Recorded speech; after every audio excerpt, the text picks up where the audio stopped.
हरिओम। आज नवंबर 23 है। 12 चैप्टर के 11 नंबर श्लोक आज देखेंगे। भगवान भक्ति योग में भक्ति की साधना के बारे में बता रहे हैं। भक्ति योग, कर्म योग, अभ्यास योग। कल तक हम लोगों ने देखा था कि कर्म योग, अर्जुन तुम कर्म तो छोड़ नहीं पाओगे अगर तुम अभ्यास नहीं कर पाते हो। भक्ति और ज्ञान तुम्हारे से संभव नहीं है। जो कर्म करते हो मुझे समर्पण करके करो। अर्थात तुम्हारा जो अहंकार है उसको त्याग करो और भगवान को समर्पण करके तुम कर्म करो। उसी को ही कर्मयोग कहते हैं, निष्काम कर्मयोग। तो अर्जुन हो या अर्जुन के माध्यम से हम लोगों का कहते हैं कि नहीं, ये भी संभव नहीं होता है। मेरा अहंकार आ ही जाता है कि मैं कर्म करते समय। तो कहा, ठीक है, तुम अहंकार छोड़ नहीं पा रहे हो तो एक और एक चीज छोड़ सकते हो ना। क्या? ना कर्म के अंदर जो कर्म फल की इच्छा है, कर्म करते समय जो कर्म फल की कामना है कि मुझे फल मिले, उसको छोड़ दो।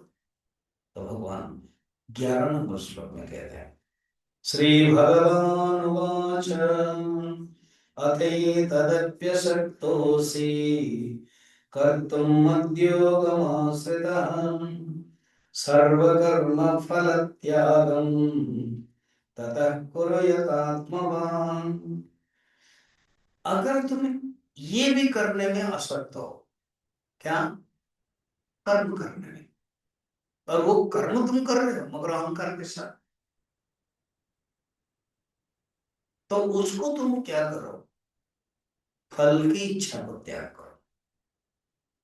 मद्योगमाश्रितः सर्व कर्म फल त्याग। वेदांत के भाषा में एक है कर्तृत्व और एक है भोक्तृत्व। यही तो है कर्तृत्व भोक्तृत्व लक्षण संसार। शंकराचार्य भाष्य में कहते हैं, कर्तृत्व भोक्तृत्व लक्षण ही संसार। अगर तुम कर्तृत्व 10 नंबर श्लोक में छोड़ नहीं पा रहे हो, भोक्तृत्व को छोड़ो। कहीं ना कहीं तुमको छोड़ना ही पड़ेगा। तुम बोलोगे नहीं पकड़ कर रखूंगा तो होगा नहीं।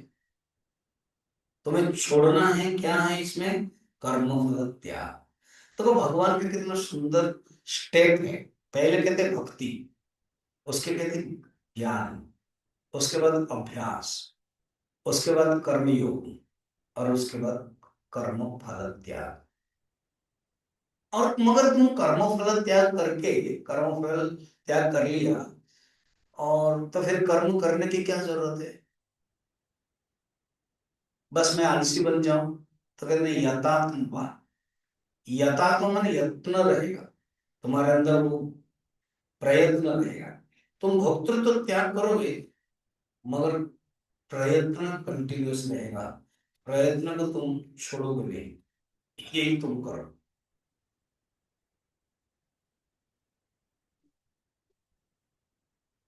इसी को यहाँ आगे पहले भी बताया था भगवान ने, महाभारत में भी है, नवम अध्याय में भी है।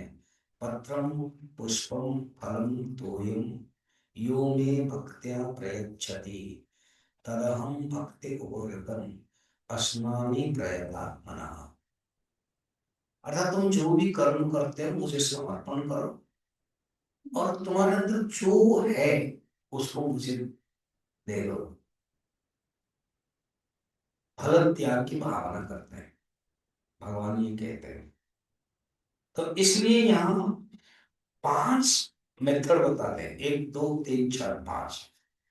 भगवान ने सोचा कि अर्जुन स्वीकार करेगा कुछ, और अर्जुन पांचों में से कुछ ले लेगा। अब अर्जुन तो अर्जुन है ना, अर्जुन स्वीकार नहीं कर पाता है। अर्जुन को लगता है ये क्या बात है। अर्जुन ने यहाँ गीता के 11 नंबर के बाद 12 नंबर में कोई प्रश्न नहीं पूछा, और अर्जुन को लग रहा है कि भगवान एक बात बताऊं मैं क्या?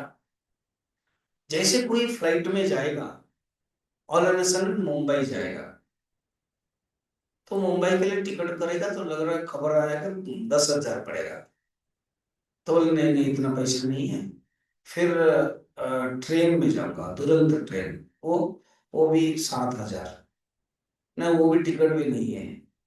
तो फिर एसी ट्रेन में जाऊंगा, 4-5 हजार, वो नहीं है। तो फिर ऐसे ही हम बस में निकल जाते हैं। तो इसका अर्थ क्या ना, जब कोई कर नहीं पाते वो निकृष्ट अवलंबन करता है। भगवान आपके प्रवचन में, आपके उपदेश में, मुझे तो यही लग रहा है, जो भक्ति नहीं कर पाएगा वो ज्ञान प्राप्त करेगा, जो ज्ञान प्राप्त नहीं कर पाएगा वो अभ्यास करे, जो अभ्यास नहीं कर पाएगा वो कर्मयोग करे, जो कर्मयोग नहीं कर पाएगा वो फल त्याग करे। इसका अर्थ फल त्याग निकृष्ट है। आपने इस फल त्याग को पहले क्यों नहीं बताया, एक के बाद बता रहे हैं? ये भाव लिया भगवान कृष्ण ने कि अर्जुन के मन में शायद फल त्याग के प्रति इतने उदात्त भावना नहीं है। इसलिए 12 नंबर श्लोक में फल त्याग की महिमा, फल त्याग की प्रशंसा भगवान करेंगे, जो हम लोग कल देखेंगे।